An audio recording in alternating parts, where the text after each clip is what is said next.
தமிழக காவல்துறை சங்கத்திற்கு அங்கீகாரம் வழங்க கோரிய மனுவை சென்னை உயர்நீதிமன்றம் தள்ளுபடி செய்தது.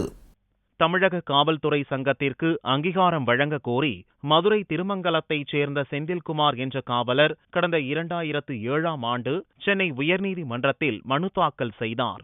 அந்த மனுவில் தமிழக காவல்துறையில் பணிபுரியும் காவலர்களின் உரிமைகளை பெற 2001ஆம் ஆண்டு தமிழ்நாடு காவல்துறை காவலர் நலச்சங்கம் உருவாக்கப்பட்டது என்றும் போலீஸ் சங்கத்திற்கு அங்கீகாரம் வழங்க வேண்டும் என்று கோரி தமிழக உள்துறை செயலாளர் டிஜிபிக்கு மனு கொடுத்தும் அவர்கள் எந்த நடவடிக்கையும் எடுக்கவில்லை என்றும் மனுவில் கூறப்பட்டிருந்தது.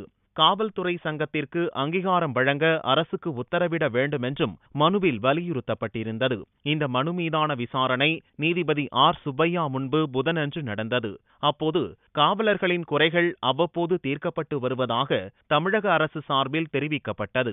தமிழக அரசின் வாதத்தை ஏற்று தமிழ்நாடு காவல்துறை சங்கத்திற்கு அங்கீகாரம் வழங்க முடியாது என்று கூறி வழக்கை நீதிபதி சுப்பையா தள்ளுபடி செய்தார்.